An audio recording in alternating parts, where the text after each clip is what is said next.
Right, so welcome everybody. It's kind of weird welcoming you after we've been chatting for the last 10 minutes. So really pleased you can join us again, even with this Good Friday being a public holiday and all. Not sure what public holidays mean at the moment, but all good. I hope you're all doing well in your lockdown bubbles.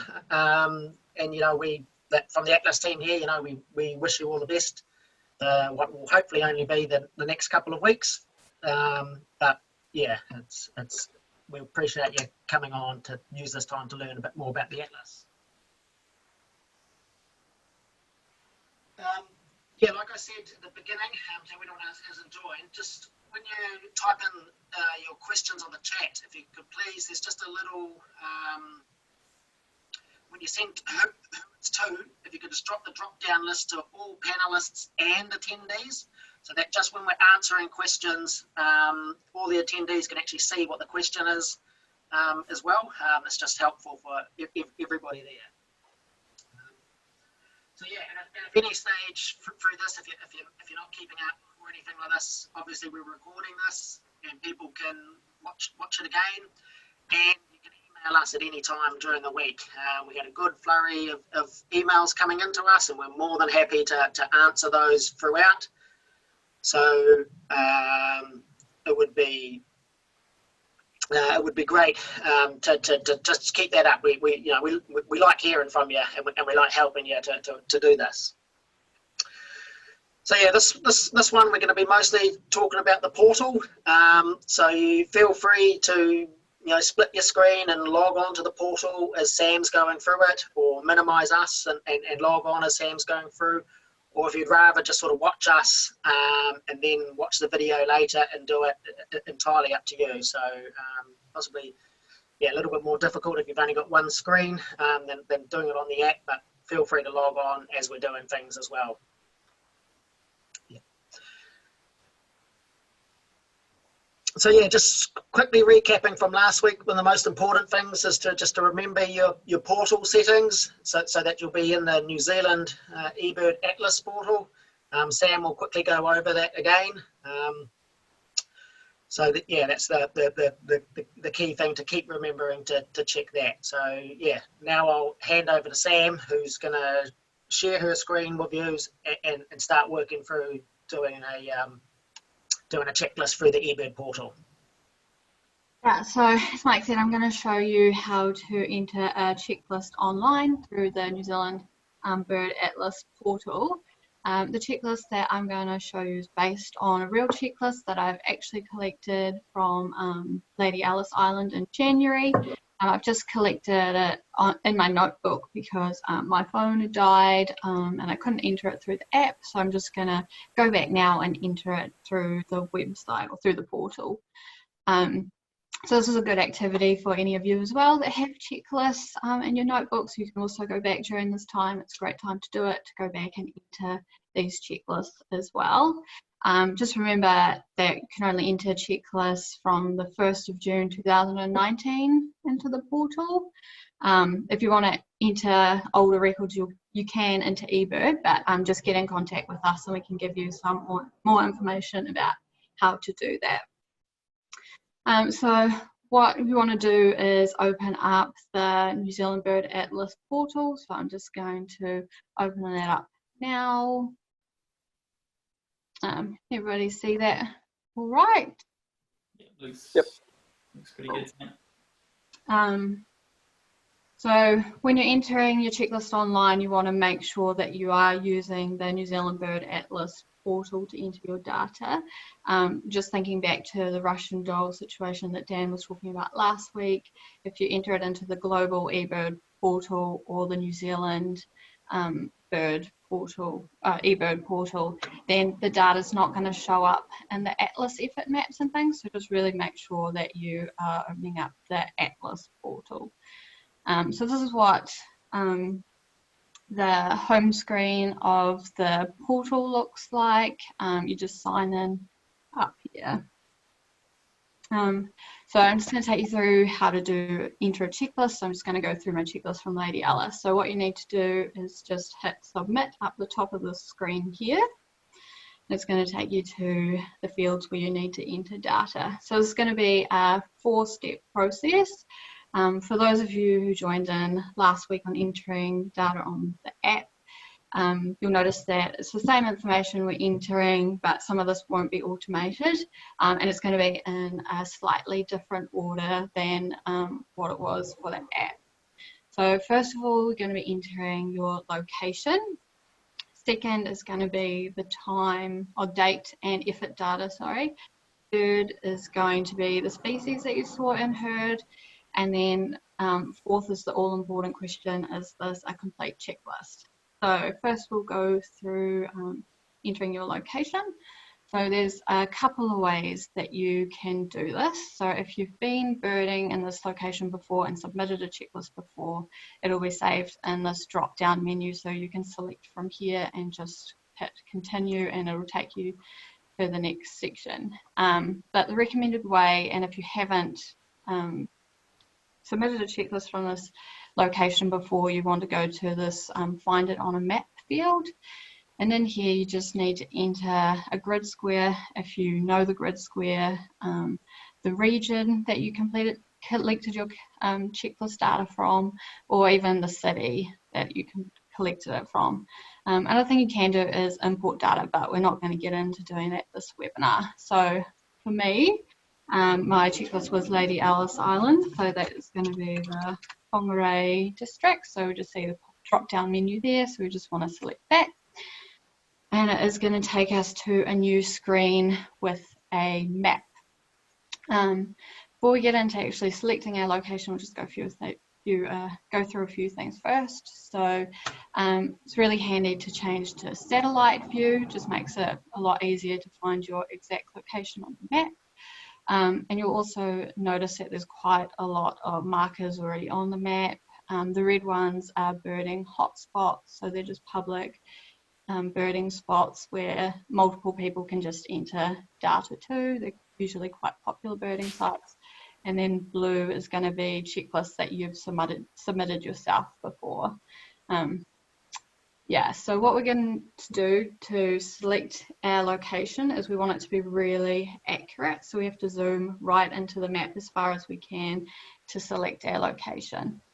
So there's a few ways actually that you can do this. So first of all, you can use the plus on the side of the screen here and scroll around to get in as far as you can. Another option is to just hold control on your keyboard and then use your mouse to scroll in and out. You can also double click on the screen and it's going to take you in as well. But probably the easiest and the fastest way is to use this zoom to up the top. And all you need to do is enter a place name or an address, like a street address, and it'll zoom right into that on the map. You can also use coordinates, but these will have to be in decimal degrees. So I'd just rather use place names and addresses. It's much easier. So for me, I was Lady Alice Island. You see drop down menu, just select the one that is applicable to you. And we can see that it's taken me to Lady Alice Island. We're zoomed in quite a bit more, but still not all the way in. So I'm just going to use my mouse now just to scroll in a bit further to really get to where I did my checklist. So the checklist I did was on this beach, and this is where the satellite map is really helpful. So we can see the beach and we can see the forest. So I know that I was in around here. So if we change it back to map, you obviously can't see all that. So this just makes it really easy to get an accurate location for your checklist. Once you're really sure about where you were when you completed your checklist, you just need to click the screen and a green marker will appear. And this is what the Atlas portal is going to use as your location. Don't worry if you think, oh, that's not quite right, I was more over here. Just click the screen and the marker will move. So once you're really happy with where your marker is, you just need to enter a location name here. And this is just to describe where you are. So again, this can be a place name or a street name.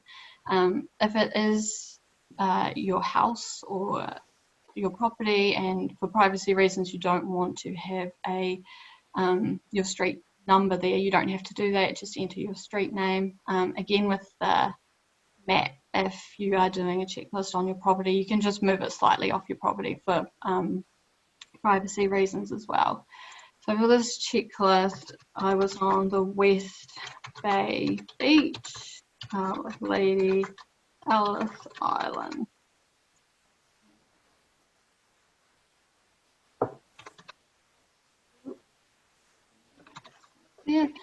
Yeah, once you're happy with your marker and your name, just hit continue, and that's going to take you to the next field, the second thing that we need to fill in, which is your date and effort data. Just something else to note up the top here, this is going to be your location name, so there's the information that you've entered, and then it's also added the district you're in, the region, and the grid square as well. So for your date and effort information, we just need to enter your observation date. So you can use this drop-down menu here, or there is the calendar option as well, and then you just need to enter your observation type. Just remember, for the atlas, we're looking at doing complete checklists. So this is a list of all the birds that you saw and heard that you could identify. So you should most likely be, well, you should be doing travelling or stationary counts for these. So travelling count is just you've travelled a specific distance within the grid square, and a stationary count, you've just stayed at a fixed location. You can, if you really have to, do an incidental, but you should be doing complete checklist, so that's a travelling or stationary count. So for my checklist, it was a stationary count, and then it just prompts you to enter some more effort information here. So you're going to have to enter your start times, can either be 24 hours or 12-hour clock, your duration, and your party size. But selected travelling, you've also got one more thing to enter, which is your distance that you travelled. My count was a stationary count. I did this at 8:13. It was for 19 minutes, and there were 2 of us collecting checklist data for this checklist. So that's all the compulsory information that you have to enter for the checklist. But you can add some checklist comments if there's some other information that you think will add value to this checklist. So, for example, if weather might have impacted the checklist, you can write that it was a really windy day to give a bit more information there. Another option, if you're doing a travelling count, you might want to give a bit more information about where you were travelling. So, for example, if you did a count along a river, you might want to just say that your start location, your location was the start of a 1 kilometre section downstream, just to give a bit more information about what direction you went. But again, this information you don't have to enter, it's just if you think it's going to add a bit more value to your checklist.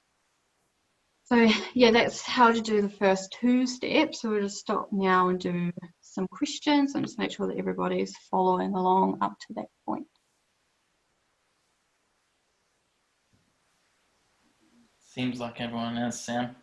Okay, so just carry on to the next step then. So we just have to hit continue.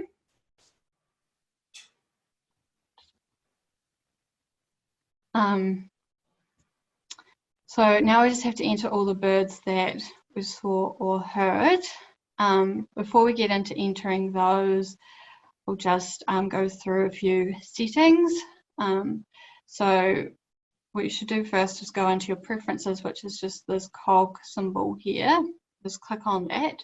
And the important thing here is that the show common name, and we want to change that to English New Zealand. If it's in English United States, for example, then some of the species names might be a bit different. You might get kelp gull instead of south blackback gull. So it's important to make sure that's in English New Zealand. There's also other options here, so you can just choose whatever is your preference. So you can have common names showing, scientific names, or both. You can have subspecies showing, and you can also have the option to enter age and sex data and breeding code data. This stuff you don't have to enter, but if you do notice it during your checklist, you can enter it in. So I'll talk about that a little bit later as well. So we just want to hit save preferences.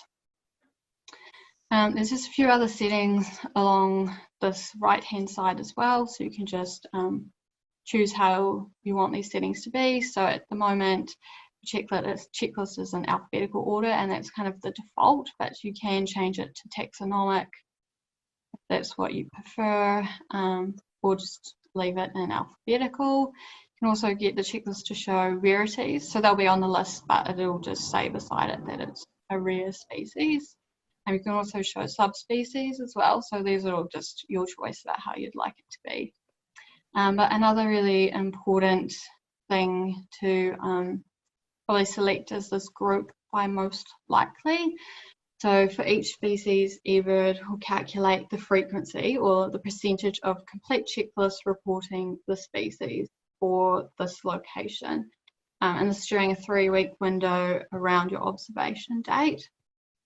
And it'll group the species as frequent, so in 10% or more of the checklists, they'll be up the top, infrequent between 0 and 10%, or not reported, and these are down the bottom. So this just makes entering information a bit easier for your checklist, so the ones you're most likely to see are going to be up the top here. So that's just something to remember. Just tick this group by most likely, and in the preferences as well, make sure that you select your English New Zealand. So now we're just going to go through my checklist and just enter the total numbers of each species that I saw, the total individuals for each species that I saw. So how you can do this is you just can scroll through and just enter the total numbers in the boxes on the left hand side here. So I saw 2 New Zealand pigeons, so I just write 2 there. Also got 2 South blackback gulls, I'll just write that there. 1 gannet, so again just scrolling through and entering the total individuals that I saw there. 3 tui and 1 house sparrow. So that's quite straightforward. If you are struggling to find the species on the list, there's a real quick way to find them using this jump to species. So if we just type bellbird in here, it's going to come up with the name here. I just click on that and it's going to highlight that box for me, so I know that's where I need to write my 1 bellbird that I saw. We'll do the same for red crowned parakeet. 1 of those.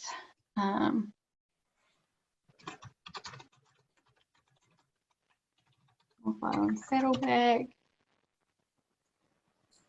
1 of those, and I'm going to go black-billed gull as well. So see here, this is a rare species, so it's not actually one that I've seen, but I'm just going to add this in here so you can see how the filters work at the end with rare species.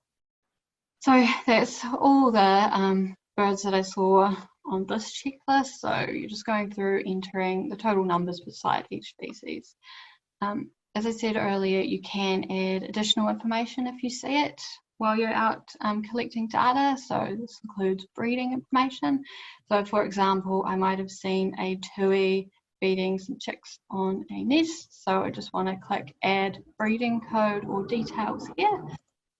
And it's going to give me the option to add some more information in here. So we're just going to focus on these top 2 fields here. So this is just a drop-down list of all the possible breeding codes. They're not all going to be applicable to the species that we have, but just pick the one that's applicable. So in this case, it was a tui feeding chicks in a nest. You can also add it as a comment if none of those fields seem to quite fit. You're not sure what one to put in, you can just type it in here. So you can just write 1 adult feeding chicks and a yeah, so that's just some breeding code information that I've happened to notice while I was doing my checklist. So I've added it in. It's not something you have to do, but if you do see it, you can add it in. There's also the option to add some media to kind of support the species that you've seen. So if you manage to get a picture or audio or video of a bellbird while you're out there, you can add that to your checklist as well, but you can't do that until you've submitted your checklist, and Dan's going to show you how to do that. You also can add age and sex data if you happen to notice it while you're out there. For example, this house sparrow that I saw, I knew it was an adult male. So again, I can just click on this add breeding code or details section to the side here. And down here in this box, I can just add in that I saw one adult male. If I saw an adult female, just put one there. If it was two, then I would put two. So that's quite simple. So yeah, that's my checklist. That's all the information I collected while I was out there. So I just want to quickly go through and review that, make sure that's all correct before we move on to the final step, which is are you submitting a complete checklist of the birds that you were able to identify? This is that really important question. You want to be really honest about it. So a complete checklist is just a list of all the birds that you're able to identify by sight and sound without intentionally leaving anything out. So if you see a house sparrow, you've identified it as a house sparrow, you want to include that in your list. You don't want to exclude anything that you've been able to identify. If you have just seen a bird fly over and you couldn't identify what it was, that's fine. Your checklist is still complete so long as you've included everything that you're able to identify. So in this case, yes, it is everything that I was able to identify. It's a complete checklist, so I'm going to click submit. Sam. Yeah. Just up the top, you've left the date. Somebody's pointed out the date is still the current date, so you might just want to change that to January. Yeah. Okay. Sorry about that. I forgot about that. So no. We'll just go back and so we just use the drop down menu here. So this was January the 18th of this year. So that's should be all right now. So that's just how you enter the date. But you can also use the calendar there as well. So just flip back through. All this stuff is still here. So I've hit submit, but it hasn't submitted my checklist just yet because the filters have picked up that I've got a rare species. So it's just asking me for a bit more information and to double check this is actually what I meant to add into the checklist. So all I have to do here is just add some details about the bird. You can also add habitat and behavior information. This is just so that when the reviewer goes through and sees this record, they can tell that this is actually the bird you saw and it can be accepted. So for this black-billed gull, I might write something like pale gull, pale wings, long, thin, black bill. Just a description that's going to distinguish this as actually the bird you saw and you haven't got it confused with something else. Yeah, so that's all you need to do for that. In this case, I didn't actually see the black-billed gull. This is to show you how the filters work. It also gives you a chance if you've entered something wrong. You can be like, oh, whoops, that wasn't supposed to be in there. I can get rid of that. So yeah, that is my checklist all complete now. So let's submit here again. And this will take you through to a summary page, and this is just a summary of all the information you've just entered into your checklist. So you just want to check this, and you also have an opportunity to edit the checklist here as well. But your checklist has been submitted, it's now in the Atlas portal. So before I move on to showing you how to share a checklist, we'll just take any more questions people have about it.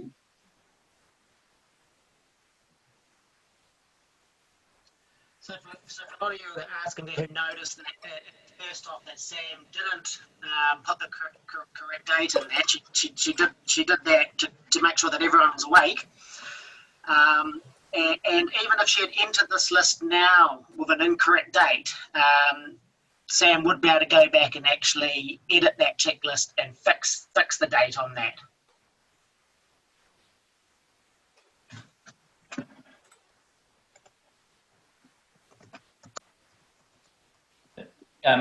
Paula Rose is sort of saying black belt goals are pretty common where I am. Does the atlas know what's common? Yeah, so it generates the data based on the local data. So it's exactly what we were saying last week. We were talking about how the more data that goes into it, the better those sort of suggested species lists can be. So that's, yeah, something to bear in mind. Dead birds, no. eBird is only for live bird observations. It is something that they talk about potentially incorporating, but for this time, live birds only.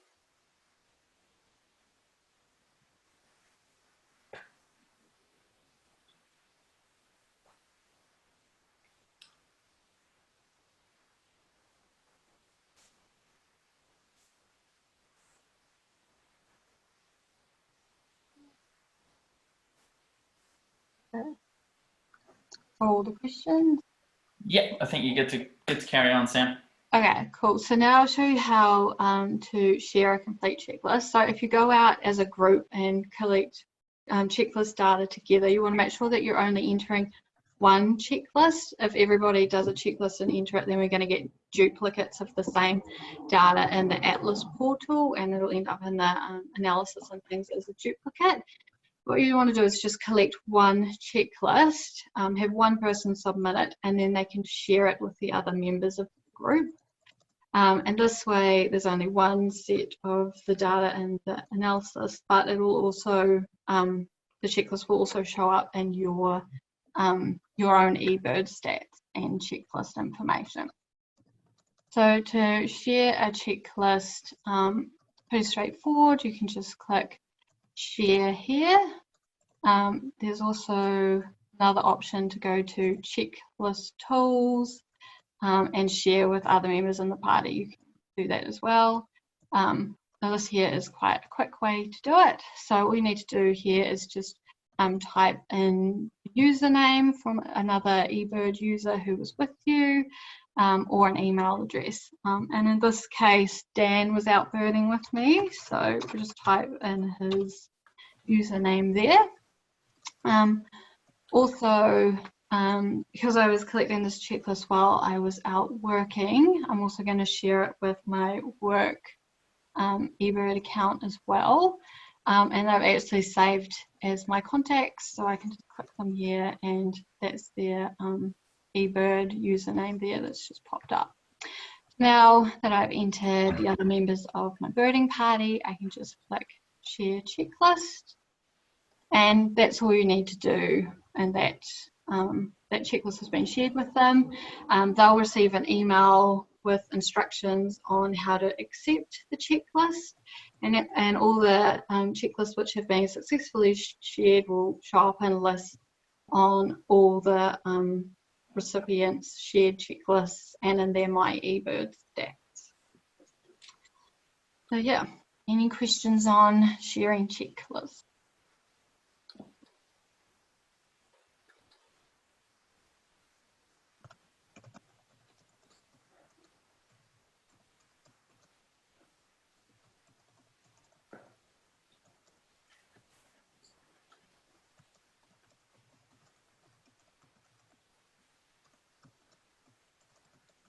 Good.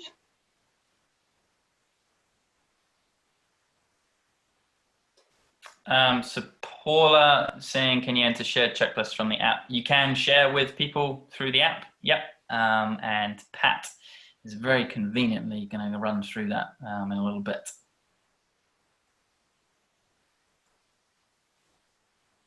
And sharing with two others, I believe,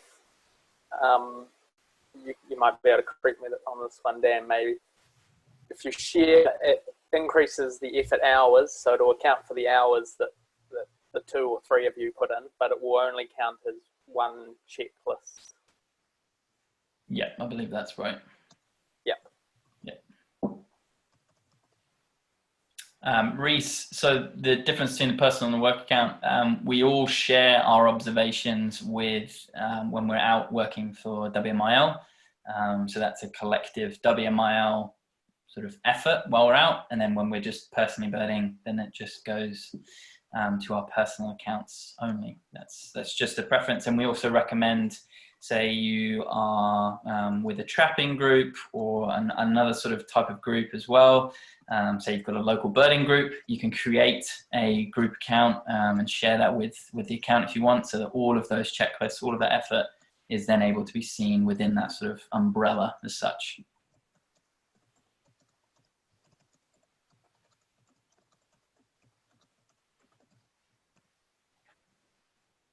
Got that.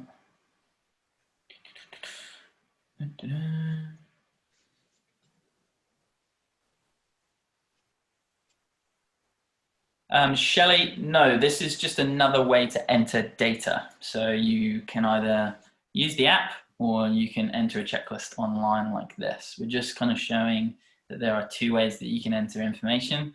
The app is really, really good because it actually will be able to track you for traveling checklists. And because it's instant, you can do it in the field and then you're not having to sit at the computer later on that evening or when you get back.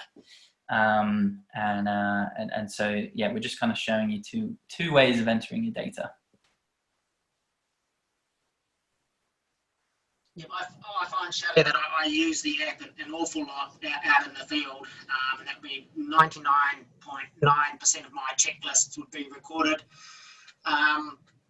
On the app, I mostly use the website portal here for, in situations like Sam said, when my battery ran out of my phone and I'm kept a list in my notebook, or also when I've got some historical records that I'm entering.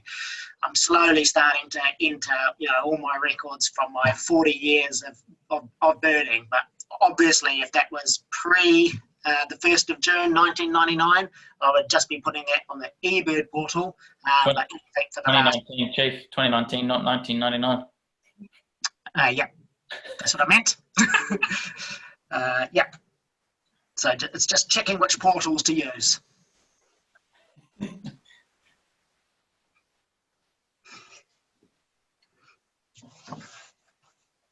Sweet.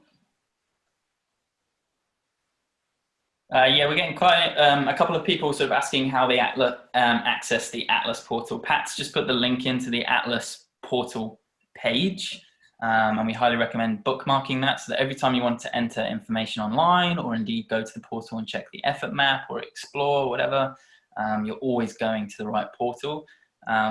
And you can actually, you can scroll to the bottom and you can see that it says regional portals. You can do it that way, but just bookmark that link and then you're always going to the Atlas portal.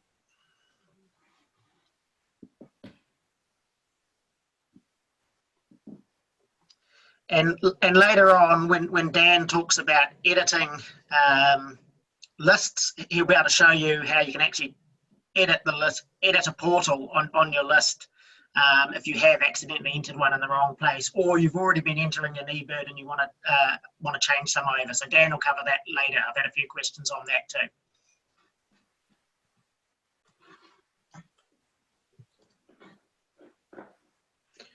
Cool. Sweet. Everyone, Sue, what happens in July 2024? You'll just go back to submitting to the New Zealand eBird portal, but don't worry about that for now.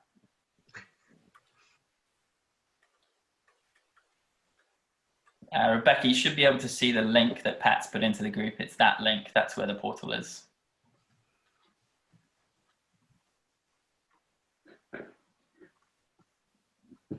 Sweet. I think we can sort of move on to the next section if you want, Sam, which is me, I think. It is me. Okay, yeah.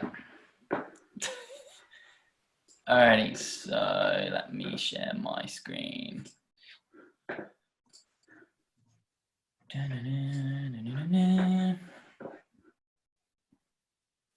Alrighty, so hopefully everyone can see that. Is that coming through okay? Yep. So again, this is the New Zealand Bird Atlas portal. So the biggest giveaway is that emblem in the top left-hand corner. So if ever you go to eBird and you think, am I on the Bird Atlas portal? That's your biggest giveaway. Just look up in the top left-hand corner.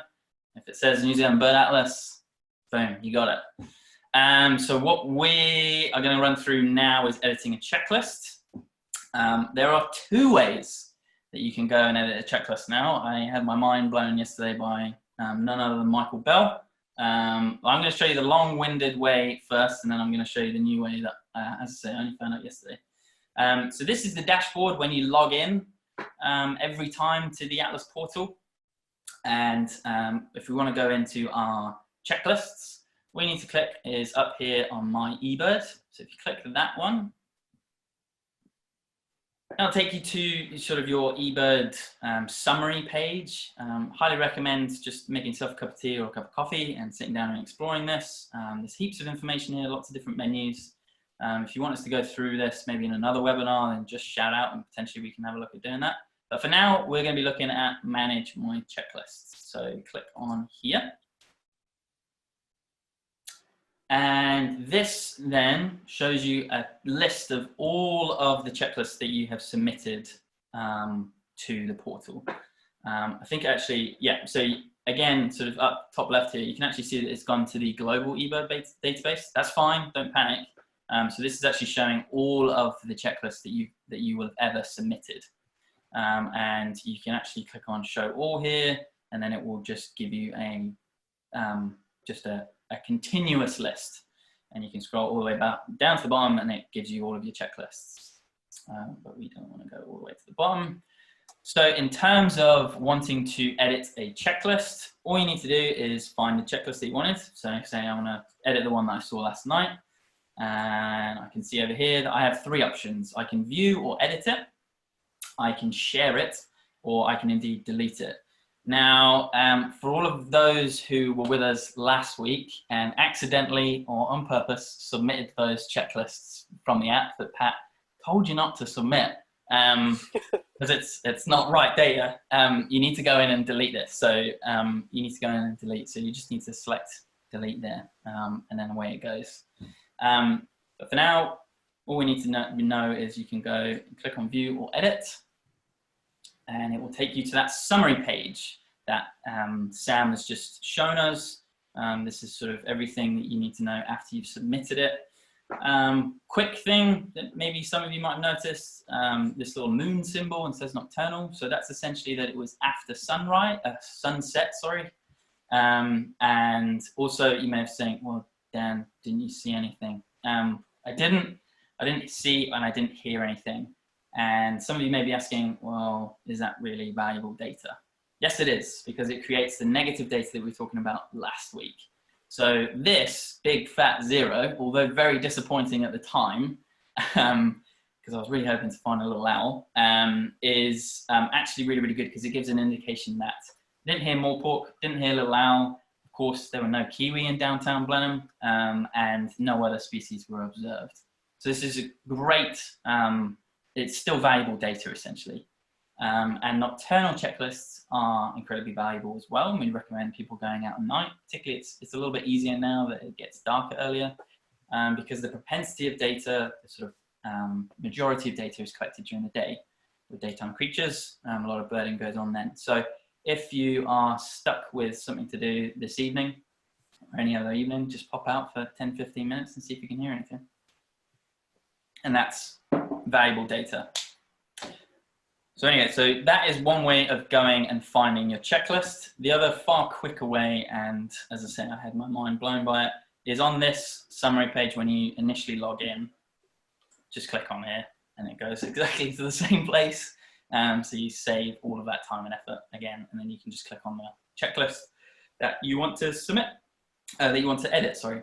What I am going to be talking about is submitting media with your checklists. So photos, audio, and possibly even video as well, which is a new capability of eBird. And essentially creating a checklist like this. So it's got photos in it for several species, So this is a checklist that I did last year, myself and Pat. And again, so this has been shared by Pat to me, and he also shared it with the Wildlife Management International eBird account, because we were actually doing some band reciting for black-billed gulls down at the Clarence River mouth. And I was, as I usually am, lying down, doing the old belly wiggle, and taking photos of the gulls and the terns as well.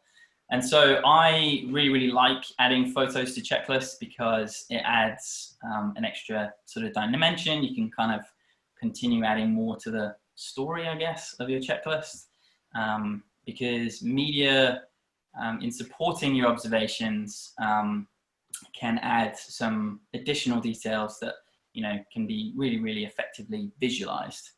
And as you'll notice, this isn't just for rarer species. So, you know, you can submit photos for house sparrows if you wanted to. And as you see, I've submitted one for the red-billed gull here that was amongst the black-billed gulls. Actually, black bills are nationally critical at the minute, so slightly rarer. And white-fronted terns are fairly common, obviously declining, but they're fairly common. So it doesn't necessarily have to be for a rarer species. So photos are a huge benefit. Obviously, they're very enjoyable. I love my photography and I love putting them in, but they can be a huge benefit to your checklists. They can benefit plumage variation studies, molting studies. They can help document different behaviors, and heaps more. Another really good example from last year is actually, there was an Australian birds of prey book, identification book that was put out, and it, with their permission, it used several images from eBirders. They submitted photos of certain raptors with their eBird checklists, and the authors got in touch, and now they're published photos. So pretty cool. So essentially, you may not think it at the time, but it's a real asset to add them. With audio, so recording calls and songs, that can also provide really helpful information on call and song variations, possibly sort of regional differences, you know, difference possibly between grey warbler song in Southland compared to Northland, and we just don't know. And it essentially provides a resource for research to continue into some quite interesting avenues. It's incredibly easy to do, and there are a few guidelines which I'm going to run through, but this is essentially it. I will note, this is a Birds New Zealand scheme. The Atlas is a Birds New Zealand scheme, and if you are submitting in your checklist, you've got a rare or an unusual bird, we would 100% advocate that you also submit a rare or unusual bird report to Birds New Zealand, which is on the website, and that goes to the Records Appraisal Committee and could potentially be added to the New Zealand list of species. It's just an online reporting form here, and then they can review it. So that's really important. So we'll just go back to this checklist. There's a couple of frequently asked questions about media, which I'll just touch on before I sort of dive into adding some photos. Lots of people have asked about, are poor quality photos still useful? You know, kind of slightly blurry ones. Essentially, yes, if the bird is marked as unusual, rare in eBird, and it helps with the identification of the bird. Even the worst quality photos are valuable if they can be used to establish the identification of a bird. So just bear that in mind. If we're sort of thinking about last week, Pat's hypothetical checklist was talking about, say, like there was 1,000 paradise shell ducks, and he could have then potentially have taken a photo just on his phone of the distance, you know, the 1,000 paradise shell ducks in the paddock, and he could have added that to the checklist. Now, when that goes to the volunteer reviewer, it just speeds up the process, because they can be like, yeah, okay, that's easy, that's a big group of paradise shell ducks, that makes sense. Copyright status of images. So when you click on an image, so this black-billed gull one, the copyright stays with you. The Cornell lab is allowed to use the photo or the media, but only for not-for-profit uses in eBird, the Macaulay Library and other Cornell lab resources. I personally am very happy with that. If you're not, then of course, then you don't have to upload images, but I'm very happy for them to use my images potentially for advocacy stuff and research. I actually find that quite humbling. Can you download media from the library? No. You can't sort of click on someone else's photo and just download that and use that as your desktop wallpaper. It doesn't work that way. So it's primarily a repository.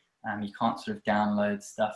You can download your own. So this is a really, really good point for, say, if there's any photographers on this webinar, like myself, you can actually back up photos online, which is really, really handy, and use this kind of an archive, and then you can have a look at all your photos over time as well.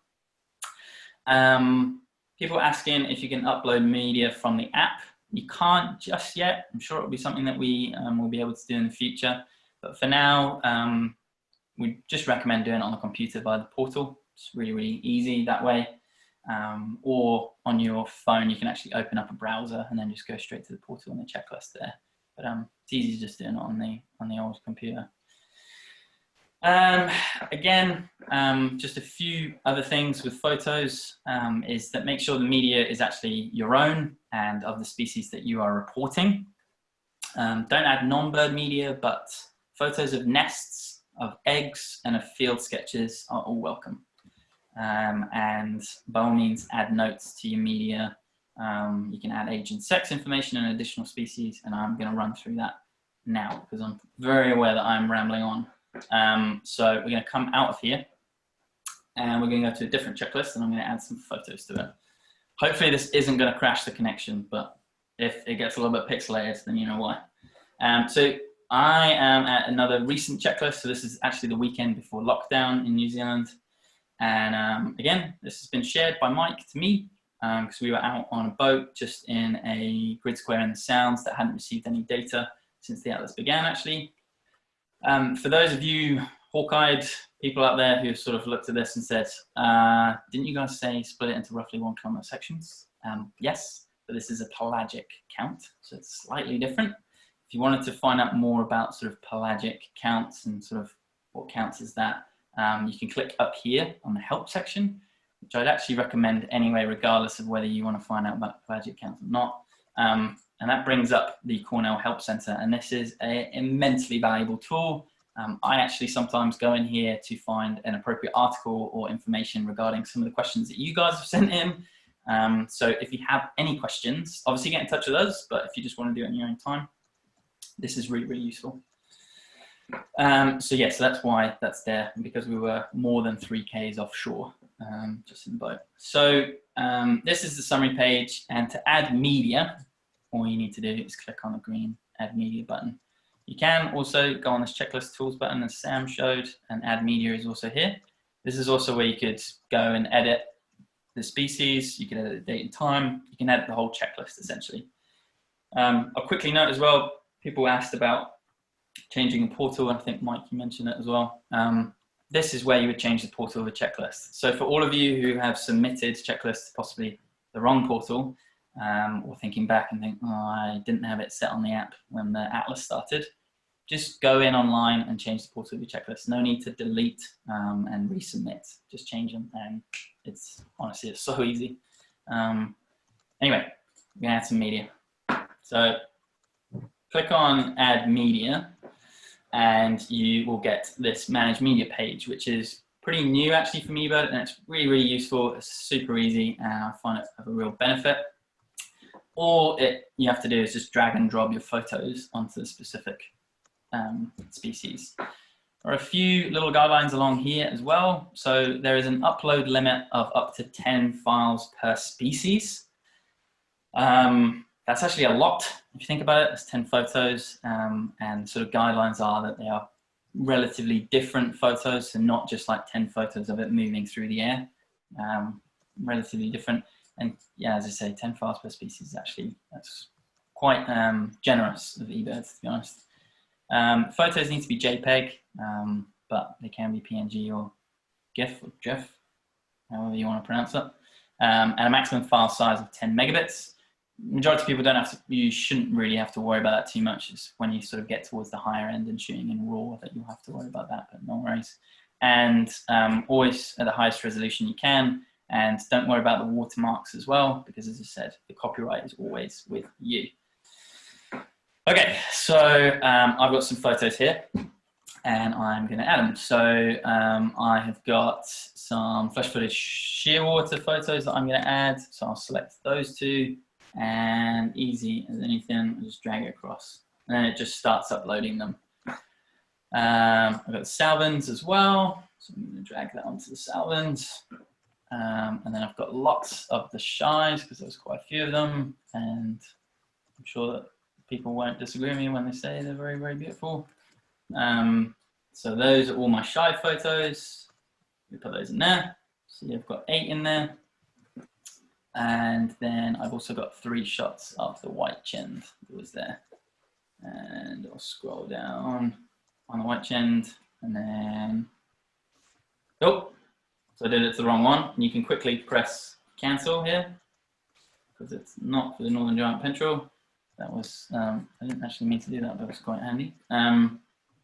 So I'm dropping them on the white chin petrel. So these will all slowly get added, and I am going to quickly show you additional stuff. So when you click on one of your photos, once it's been uploaded, you can then add some details. One of the big things, the first things is you can rate it. Obviously you don't want to be super biased. I like my own photos. I'm not going to be like, give them all 5 stars, but if you want to learn how to, how the ratings work, then you can have a look at the help desk there, and that's just accessed from here. Just press the I and you can rate the media quality by eBird's guidelines. Essentially, if it's crisp, if it's of excellent quality and it's crisp and the bird is, fully in frame, then it's all good. I'll maybe just give this 4 stars because you can't actually see the fleshy its face. You can add notes if you wanted to, so anything that would be of worth adding to that. You can add the age and the sex of the bird if you know it and put it in there. You can add additional species. This is a really good example. So you've got the Shy here, and I'll just put that there was a Shy there. You can also put that it was flying, so you can add in these behaviors, and you can also add tags as well if there's sort of habitat. Guess you could probably tick habitat here because you can see the sea, and anything else, and then click done. And you would do that for all of your photos, but I'm not going to go through all of that because that will just take ages. But you can see all of these photos now, and you can review them all if you want. You can make sure that they've uploaded okay. And once you are happy with them all, then you can just click done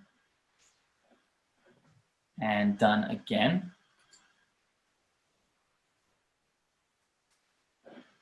And now, when you go to your checklist in the summary page, all of your photos are there. And you can obviously double check, make sure that you put them under the right species name, but they're all there for me. I'm happy. I will probably go back in here and add some more details, but I don't want to bore you guys with that.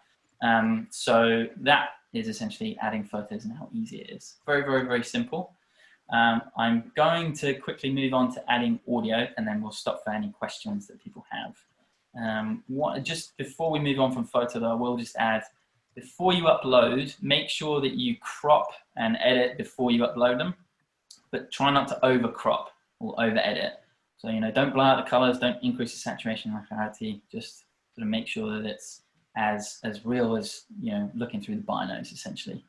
And again, don't worry about watermarks or anything like that. Another thing as well is try not to upload photos of the back of the camera, like Inception sort of esque. Just upload the actual photo. That'll be perfect. Okay, so now we're going to go to another checklist and upload some audio. So I have some audio of bellbirds singing. Again, we're back on Lady Alice. There's a theme here. For any of you wondering, I wasn't with Sam at the time that I did this checklist. It's not that we're not friends. That's not why I didn't share it. So again, I'm just going to click on Add Media.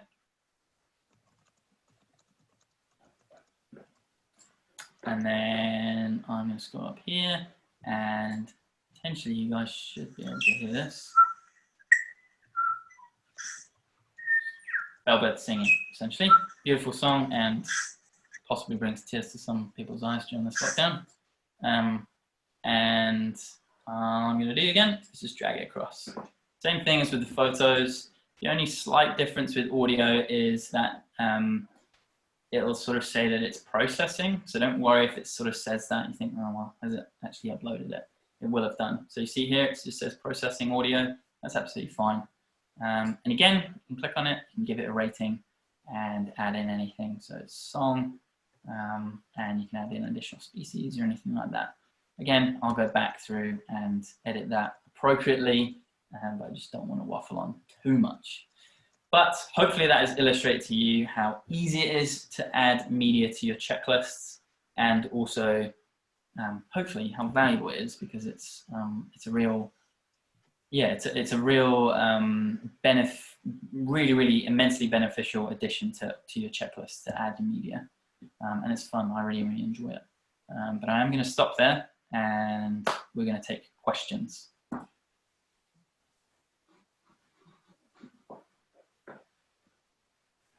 I'll possibly keep the screen up just in case. Have we had lots of questions? Is there anything that possibly I need to repeat, guys? Somebody just asked what you use to record the audio. Oh, that's a really good question. Yep. So I forgot to do that. So all I'm doing actually is recording with my iPhone, which I've been really surprised. I've only just started recording audio and kind of testing out how easy it is, and it's immensely easy. So I've just been using my iPhone and using the voice recording function on there. You can download specific apps, and the only thing that you've got to be wary of is eBird wants it in a .wav file, which is like waveform audio version file. I think I looked up this morning. But yeah, there's ways of doing that. But again, if you're wondering how to record audio and the guidelines, head to the Help Center, because there's heaps of really good information there about about uploading media, but particularly recording birdsong. What I might quickly show you as well is, so when you upload your photos, you can actually see them go directly in. So if you click on back of the portal again, and you click up at Explore, and you see this function here that says Search Photos and Sounds. So you can actually search for your photos if you wanted to, and we should be able to find my recently uploaded ones as well. There's heaps of filters, so you can have a look at location. So if we go to location, we can type in New Zealand.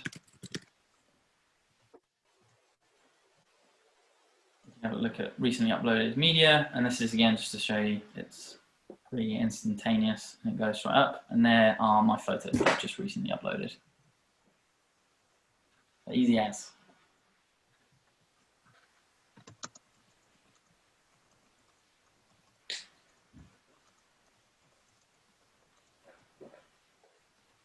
Is there anything else coming through? Anybody else?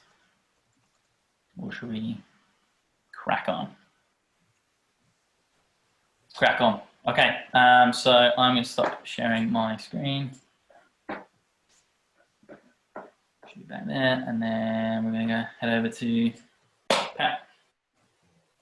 Yeah, so I'm just going to, Sam and Dan have talked about two things today that we didn't discuss last week with the app. So I'm just going to go over them quickly so that you all know how to do them. And those two things are sharing a checklist using the app and editing a checklist. So I'm just going to share my screen here.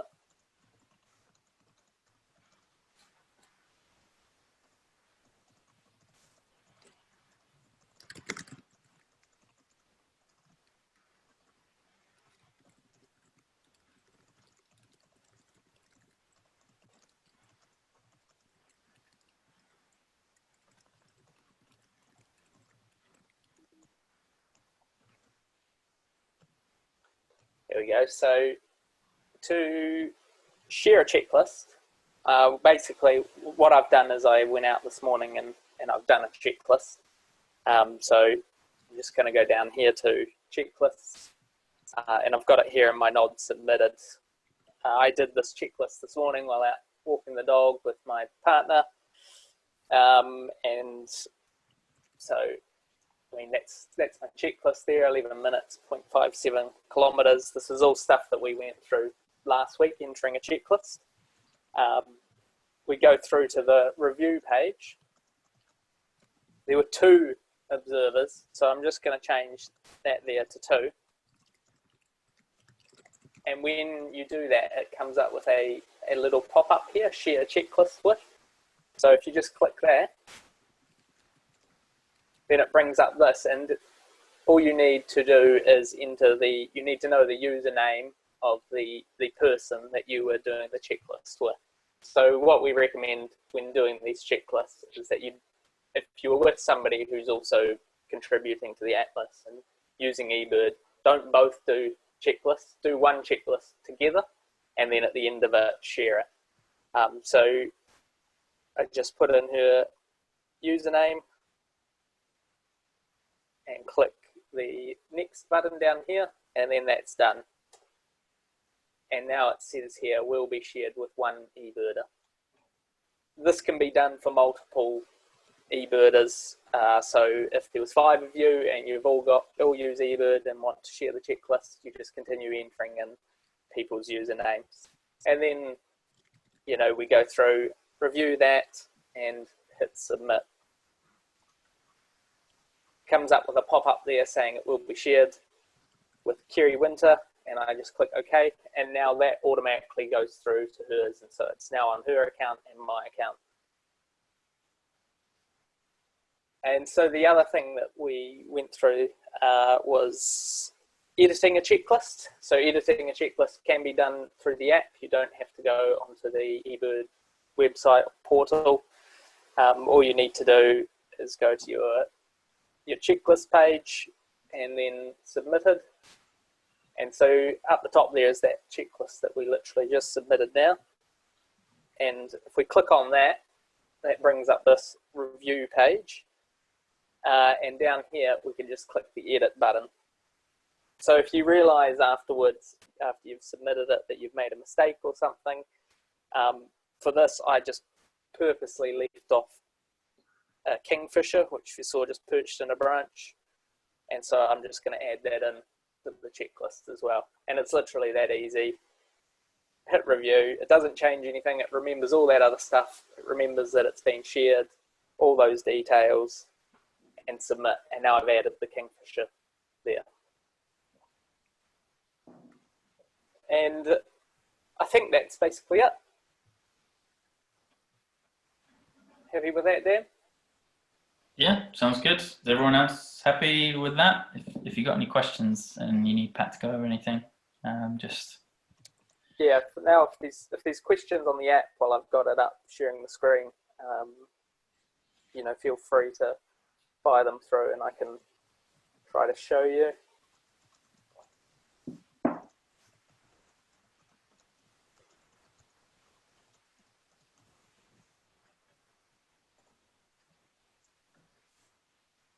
So,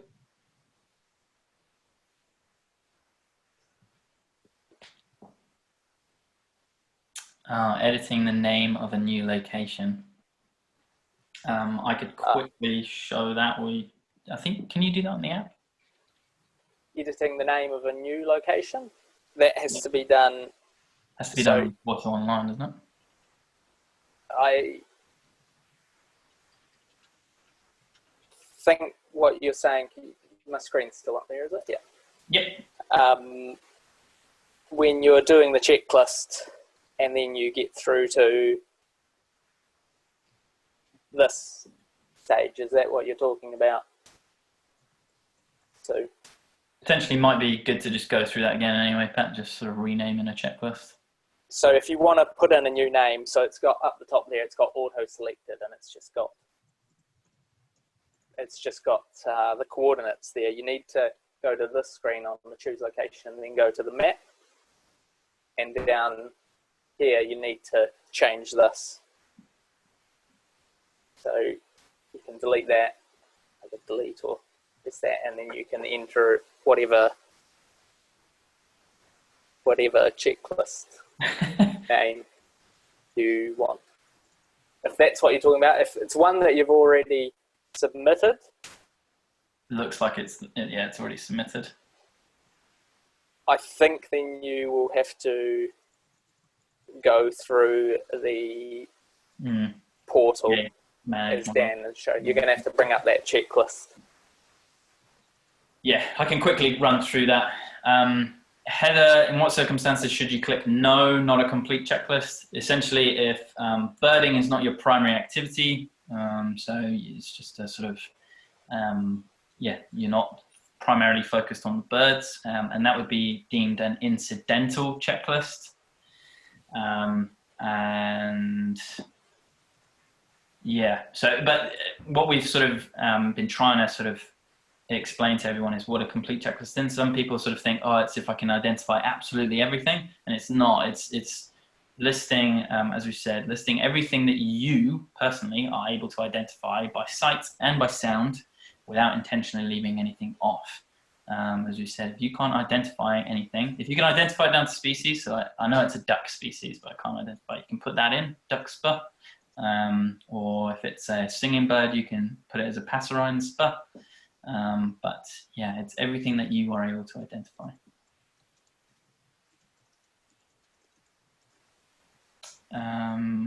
How do you deal with birds you observe, which you may have seen before in the same session, but you can't be sure? Again, it's just your best estimate. You know, we're not expecting, and it's impossible to expect you to count absolutely everything to the nines. We are humans, we are going to make slight mistakes. But just give your best estimate. Obviously, if things are coming back and forth, it can be slightly difficult. So yeah, just as accurate as you can.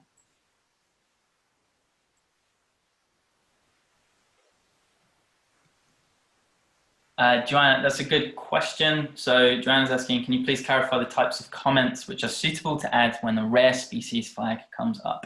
Many people don't understand what is needed to clarify their observation. Obviously, if you have a photo, then that's a great use.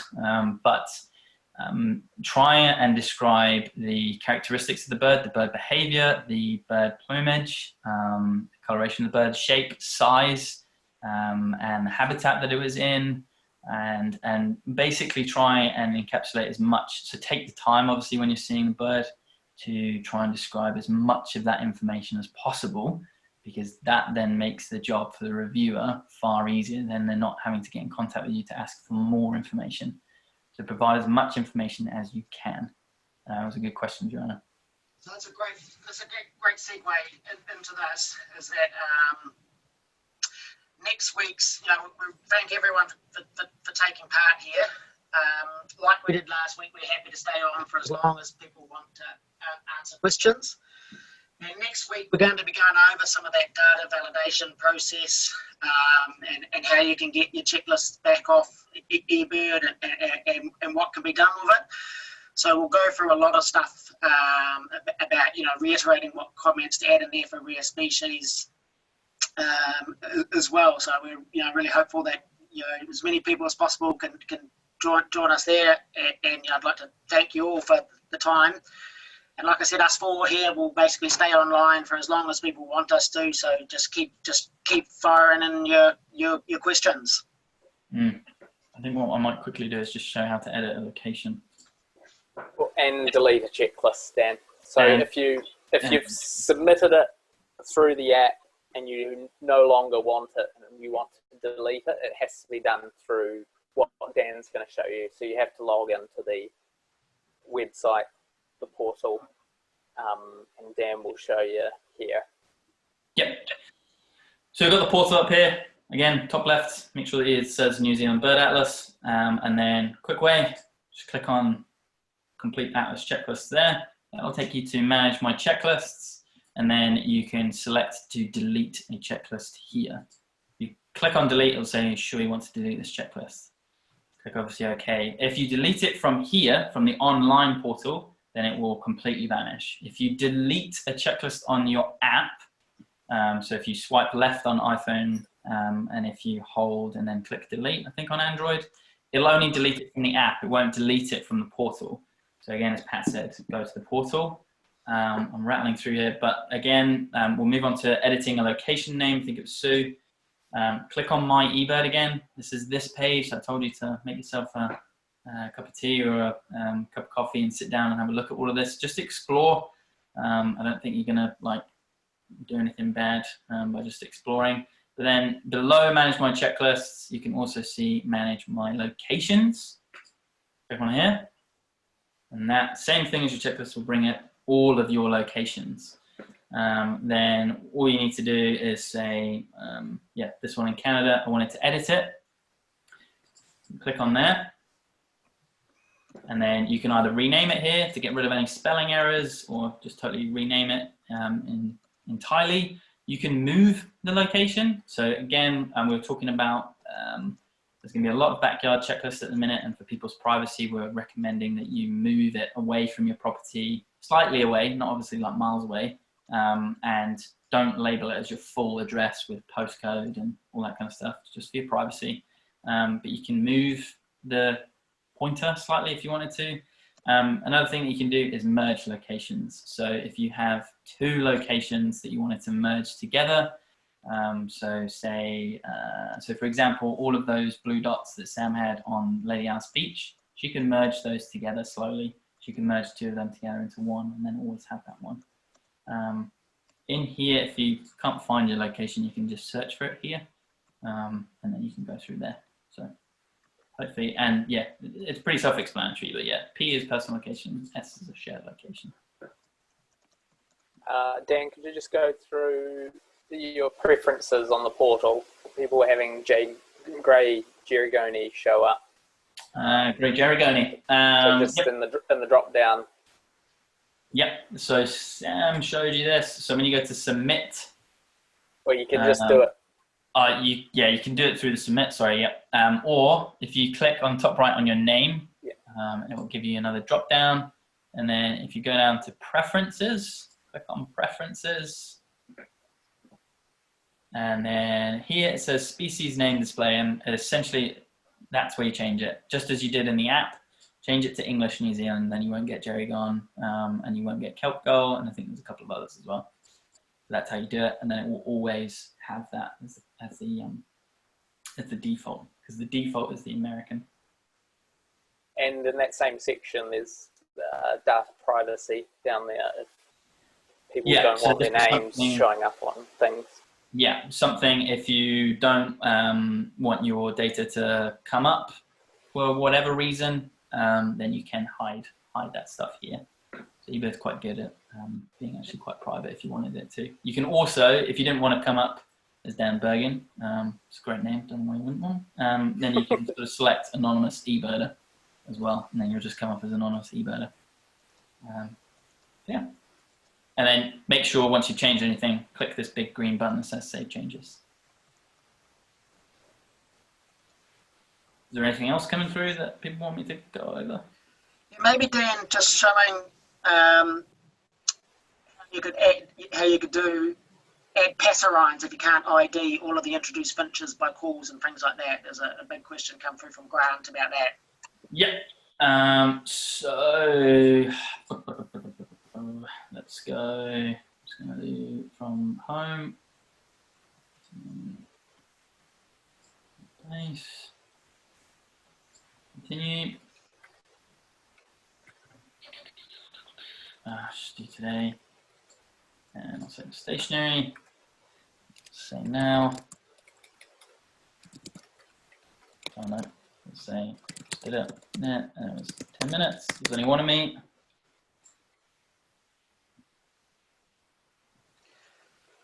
So what I might just do is quickly, because I did have a look at this the other day.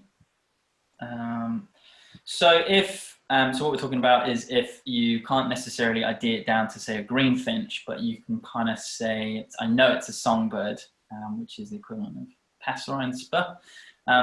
As Sam showed you, there's this jump to species tab up here, and you could type in here passerine spur, and it goes there. We'll scroll down here, and you can add in stuff. What I do sometimes is if, like 5 zip overhead and there's no way they're silent, so I can't get any flight calls and I just can't quite tell, then yeah, you could just put 5 passerines, and you can add some details as well, just saying too quick and silent, so unable to identify down to species level. And that's great, that's still beneficial. I did go through, and so there is a list, and I will just drag this across here. So this is the list of SPUs available to us. SPUs, it's a great word.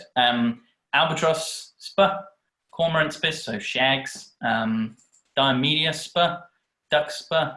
You can go to finch if you wanted as well. Mollymawk, passerine, peep, petrel, storm petrels, prions, Procellaria, shearwater. Yeah, so there's a whole heap. Just search for it, and you should be able to find it. And again, that is going to come up here. So again, so let's try duck SPU.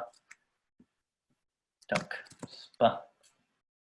So if it doesn't come up, this is actually pretty good. Add species, duck SPU. There it is, duck SPU. And then it adds it in. It'll come up as rare because very few people use this. Don't fret, just add some comments here saying unable to identify down to species level, just as we did. That will go to a reviewer and they'll be like, yep, no, sure, that's okay. It was at a pond. I know that there's ducks there. They weren't able to identify it down to a scorp or mallard or whatever, or grey duck. So. Dan, could you just quickly show changing the portal online on the checklist that you submitted to the wrong portal? Right, yes, I can. Let's get out of here. Let's leave the page because that's all buff data. So if you wanted to change the portal of a checklist, again, don't panic, don't delete it. Go into the Bird Atlas. Oh, no, sorry. Don't go to the Bird Atlas portal. So up here, what you need to be doing is going to the global one. So delete that. Press enter.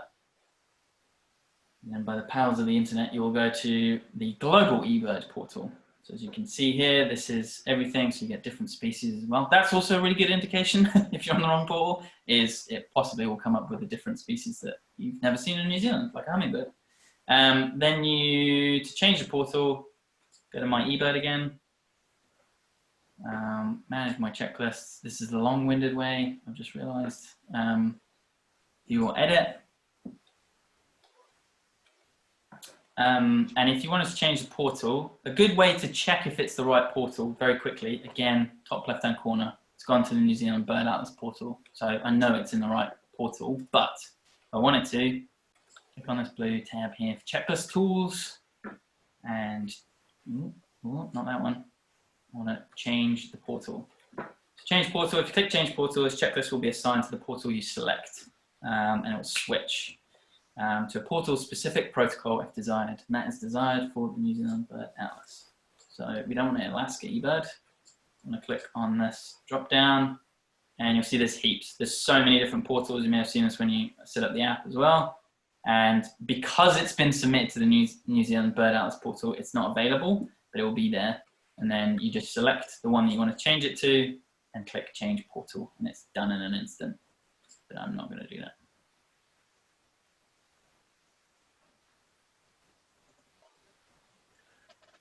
Oh, there's a great example. Yeah, so 3 passerine SPU, too fast and silent for ID and beyond passerine. So that's all you need to do.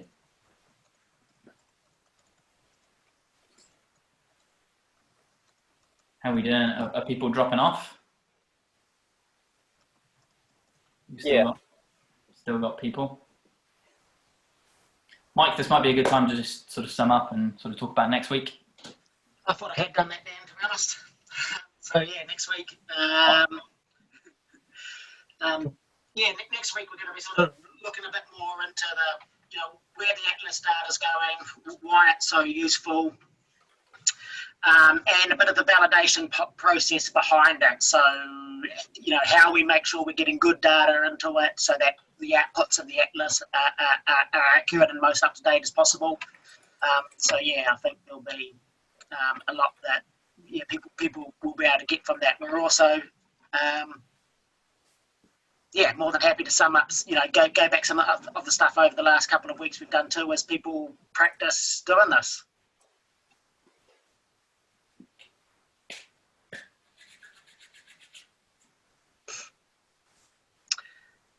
So yeah, like I said, we're happy to stay on here. If people have still got questions to do like we did last week, so just feel free to drop off when you want, or feel free to fire us through some questions that we can do. We're more than happy to jump back onto the app to show you things on there if need be, and someone share their screen to show that. So yeah, just fire through any questions.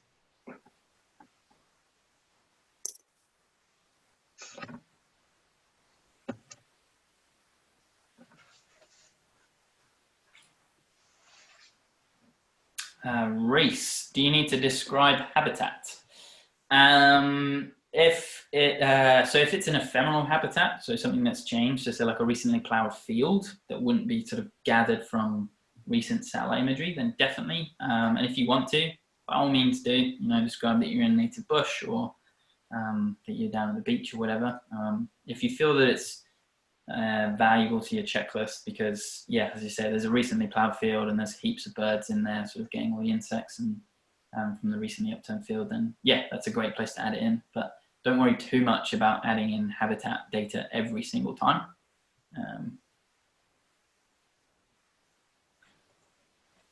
Adrian, yes, if the portal on your app is New Zealand Bird Atlas, it'll go straight through into the atlas. Yep. Grant, for a walking count, should we use a suburb as a location, or does it still require an exact address? So what we were showing, for what Stan was going through and what I've talked about as well, is the privacy issue with it being directly on your property. For everything outside of that, the more accurate, as Sam showed, zoom right in and get to exactly where you were standing. Please do that for every other location, because the more accurate that location data, the better.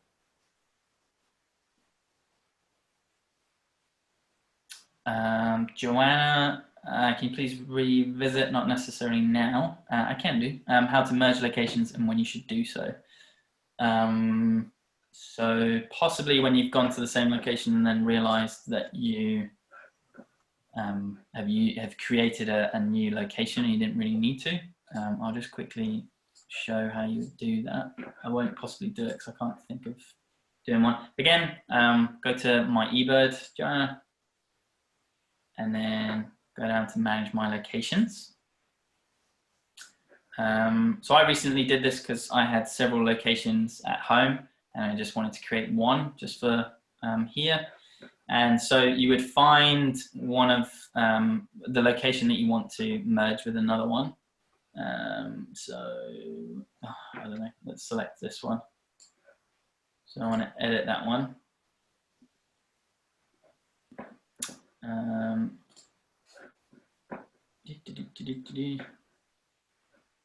That's because it's not, let's try and go.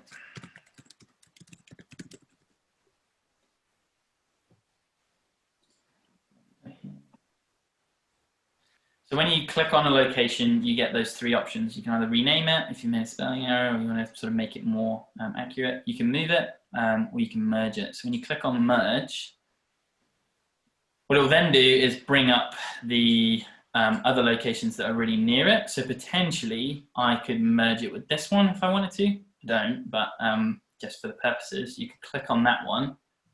And then it will say merge one checklist. So that's all of the checklists from this location with this location. And what it will do is delete it after merging.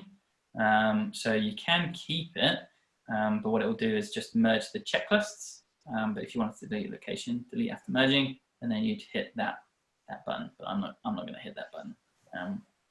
So hopefully that shows you how to do it, Joanne.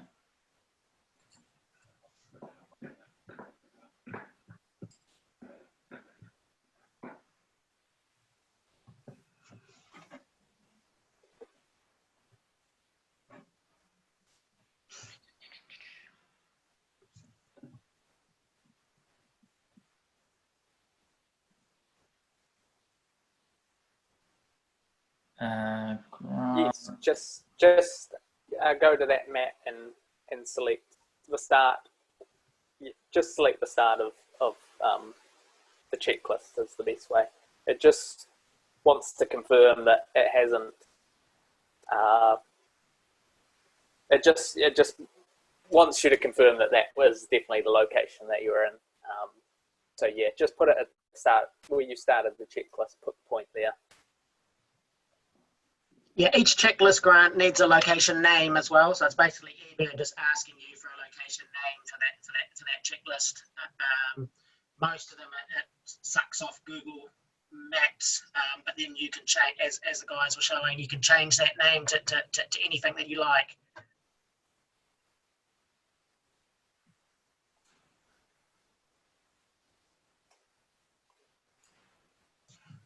Cool. People dropping off.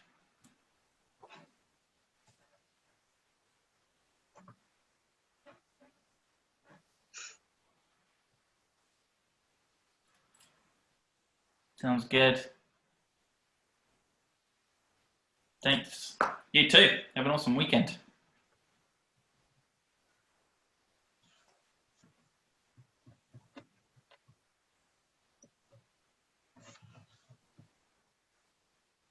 Awesome. I think we're good, team. I think everyone's dropping off. Thanks, guys. Thanks, Catherine. Thanks, Kirsten.